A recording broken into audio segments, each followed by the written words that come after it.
மணப்பெண்ணின் பிரத்யேகமான திருமணம் விவாஹா தி சென்னை சில்க்ஸ். ஆச்சி பாதாம் ட்ரிங்க். ஆச்சி பாதாம் ட்ரிங்க் ஒன்னு வாங்குனா ஒன்னு free. Periyar Maniammai Institute of Science and Technology, Tanjavur. Aerospace engineering with specialization in unmanned aerial vehicle. நீ பெரிய புடிங்கி அங்கிருந்து இறங்கி வந்தவனா? ஐயோ, இந்த ஒய்பிரிவு பாதுகாப்பு கடந்து விஜய்க்கு ஒய்பிரிவு, இவருக்கு ஒய்பிரிவு, எல்லாம் கடைசியில் நயன்தாராவுக்கும் ஒய்பிரிவு கொடுத்து தான் ஓய்வார். நாகூராண்டவர் கோயிலில் யாருடைய கூட்டம் இருக்குது? இவன் என்ன இந்து பேசினாலும் நம்ம ஆளுகளுக்கு வேற்றுமையே பாராட்ட தெரியாது. அது தமிழ்நாகரிகத்தின் சிறப்பை காட்டுகிறது என்று நான் சொல்லுகிறேன். ஆனால் இவரும் சில கருத்துக்களை சொல்லிக்கிட்டே இருக்கிறாரு. யாரு? முன்னாள் மாநில தலைவர். பாஜக கூட்டணியில் அதிமுக வெளியில் வரதுக்கும் வாய்ப்பு இருக்குது. எங்களுக்கு உனக்கும் எனக்கும் சம பங்கு என்று பேசி கொண்டு வந்தால் போடா. அமித்ஷா வந்தார், மதுரை கோயிலுக்கெல்லாம் போனார், எல்லாம் பண்ணுவார்கள். அப்புறம் எல்லாரும் ஒன்று, அமித்ஷாவும் நாமும் வேறு வேறு. இந்த மாநாடு நடத்துறதுனால அவங்களுக்கு வாக்கு வங்கி கூடும் அப்படின்னு ஒரு நினைக்கிறாங்க. யார் அவன் சங்கிக்க கூடுமா என்று எனக்கு தெரியவில்லை. இந்து என்ற பெயரே பாரதியை தவிர வேறு யாருக்கும் தெரியாது. வள்ளலாருக்கு தெரியாது இந்து என்று சொல். வள்ளலாரிடம் போய் நீங்கள் இந்துவா என்றால் நான் என்ன இந்து எனக்கு தெரியவில்லை, அது என்ன பொருள் என்று கேட்பேன்.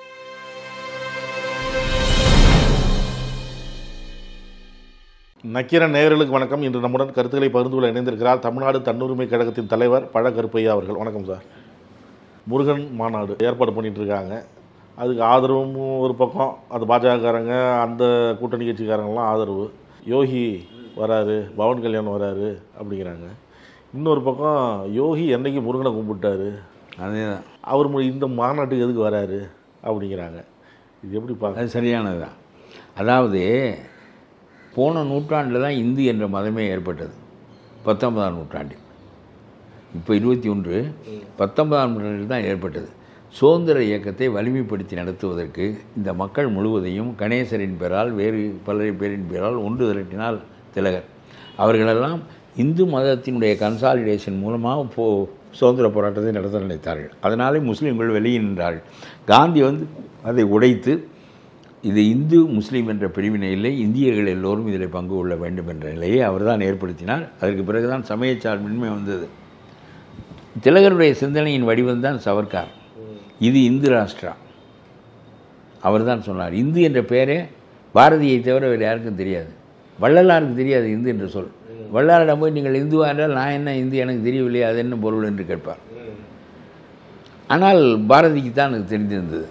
ஆகவே நான் என்ன சொல்கிறேன் என்றால், இது இந்து ராஷ்டிரா என்பது பொய்யான கருத்து. இது பல மொழி வாழுகின்ற, பல இனங்கள் வாழுகின்ற நாட்டின் ஒன்றுபட்ட கூட்டு நிலை.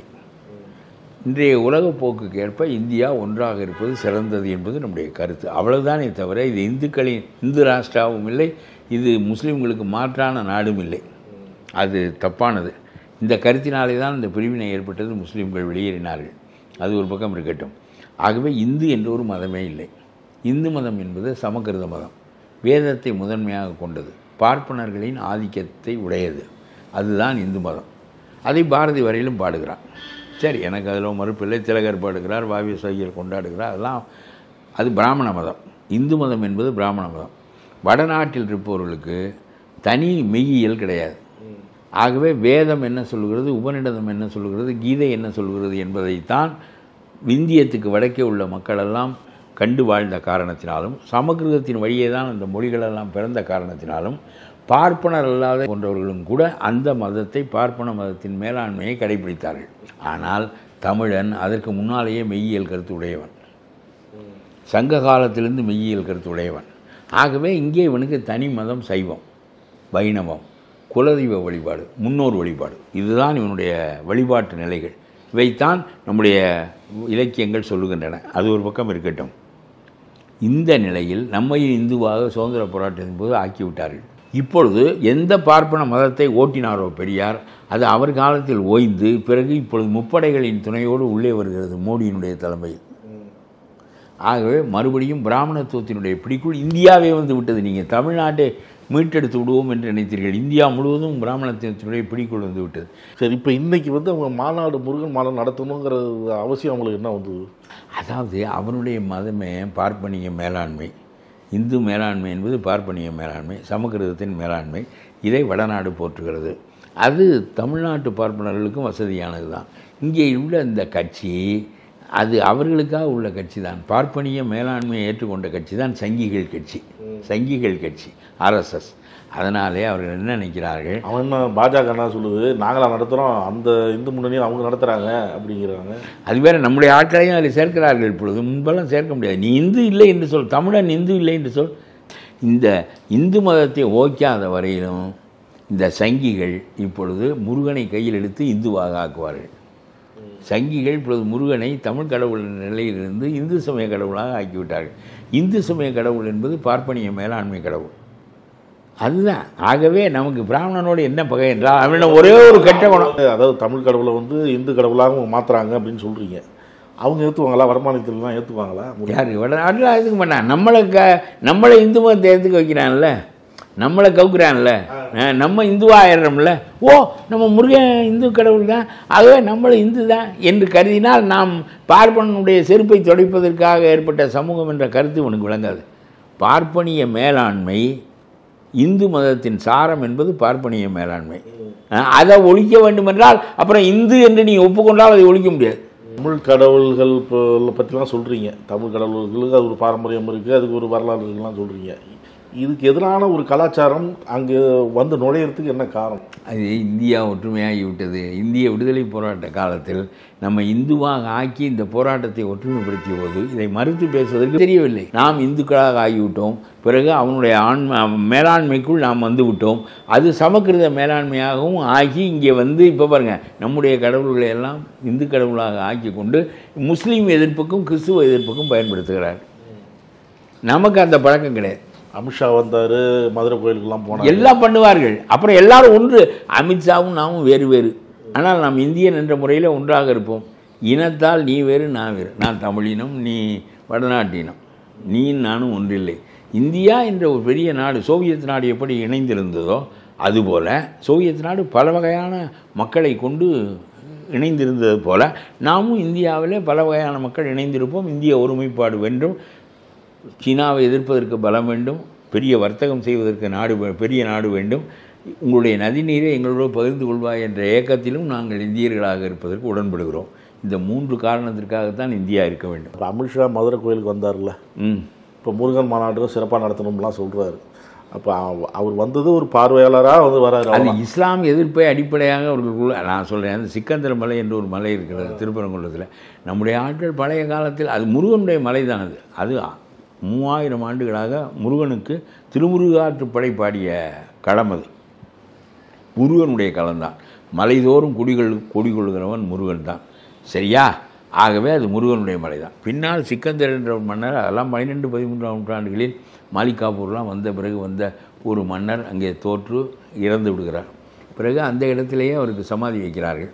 வைத்தபோது நம்முடைய மக்கள் எதிர்க்கவில்லை. நம்முடைய மக்கள் இன்னொரு மதத்தார் என்பதற்காக யாரையும் குறைவாக கருத மாட்டார்கள். நாகூராண்டவர் கோயிலில் யாருடைய கூட்டம் இருக்குது? இவன் என்ன இந்து பேசினாலும் நம்ம ஆளுகளுக்கு வேற்றுமையே பாராட்டத்திலே. வேளாங்கண்ணி நம்முடைய கூட்டம் தான்.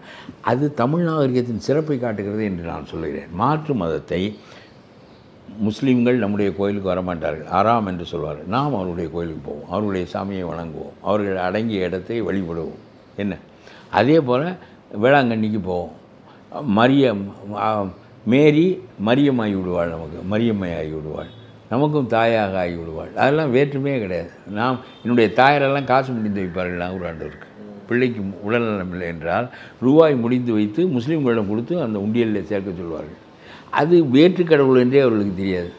நம்ம பிள்ளைக்கு குணமாகிடும், அவருக்கு வேண்டி கொண்டால் குணமாகும் என்றால் அந்த கடவுளையும் நம்முடைய கடவுளாக ஏற்றுக்கொண்டு விடுவார்கள். நம்முடைய பெருந்தன்மை நிகரற்றது. இந்த மாநாடு நடத்துறதுனால அவங்களுக்கு வாக்கு வங்கி கூடும் அப்படின்னு ஒரு நினைக்கிறாங்க அப்படின்னு சொல்கிறாங்க. யார் அவன் சங்கிக்கு கூடுமா என்று எனக்கு தெரியவில்லை. ஆனால் திமுக கூடுகிறத மோடி ஒழிக்கப்பட வேண்டியவர், மோடியை எதிர்க்கின்றவர் நமக்கு ரொம்ப வேண்டியவர். அப்போ ஓட்டு போடுவார். முஸ்லீம்கள் கண்ணை மூடிக்கொண்டு ஓட்டு போடுவார்கள். தென் மாவட்டத்தில் பாஜக வளரணும், பாஜக ஓட்டு பேங்க். பாஜக வளராதுங்க. இவங்க எல்லாம் ஒரே ஒரு செயல்னால பாஜக உட்காந்து போயிடும். இங்கேருந்து குடிசையை காலி பண்ணி கொண்டு போய்விடும், வேறு எங்கேயாவது போய் மராத்தி பக்கம் போயிடுவார். என்னென்னா இந்து சமய அறநிலையத்துறையை தமிழ் சமயங்கள் அறநிலையத்துறை என்று வைத்தாலே இந்தியா முழுவதும் ஒரு மதம் கிடையாது, அவனுடைய மதம் நாம் இல்லை என்பதை நமக்கு சொல்லிவிட்டார்கள். ஆகவே அங்கே நமக்கு வேலை இல்லை என்று ஓய்ந்து போவார்கள். நான் சொல்வது புரிகிறதா? தேர்தலை முன்வைத்து தான் அந்த மாநாடு நடத்துகிறதா எல்லாரும் சொல்கிறாங்க. அது ஒரு ஏன் தேர்தலை ஒழிவே நீ இந்த தீர்மானம் போடு சட்டமன்றத்தில். இந்து சமய அறநிலையத்துறை இல்லை என்று தீர்மானம் போடு, அவனுக்கு தேர்தலில் எதிராக போகட்டும். நீ செஞ்ச ஒரு செயலை நான் பாராட்டுகிறேன். தமிழ்நாடு பாஜக மாநில தலைவரை மாற்றிட்டு நயினா நாகேந்திரனை புதுசாக நியமிச்சிருக்கிறாங்க. ஆனால் இவரும் சில கருத்துக்களை சொல்லிக்கிட்டே இருக்கிறாரு. யாரு? முன்னாள் மாநில தலைவர். சும்மா இருக்க மாட்டார். அவர் எப்படியாவது இந்த கூட்டணியை ஓய்ப்பது தான் அவருடைய நோக்கம். அப்புறம் எதுக்கு போய் அது நான் அமித்ஷாட்ட தானே சொல்லணும். எதுக்கு இங்கே ஓடியாந்து கூட்டணி வைக்கிறார் அவர்? நாங்களா ஐயா கூப்பிட்டோம்? நீ தானே ஓடி. அவர் தான் பாஜகவோடு உறவில்லை என்று ஒதுங்கி விட்டார்.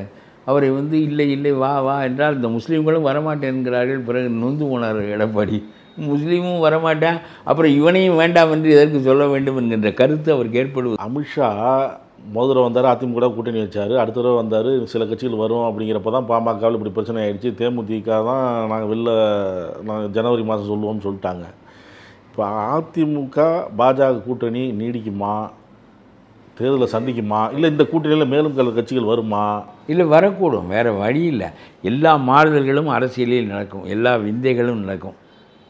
நாம் காலத்தை எதிர்பார்த்து காத்திருப்போம். ஏனென்றால் அவ்வளவு செய்து வைத்திருக்கிறார்கள் எல்லோரும். பாஜக கூட்டணியில் அதிமுக வெளியில் வரத்துக்கும் வாய்ப்பு இருக்குது. அது நல்லா வரும், அதெல்லாம் ஒன்றும்.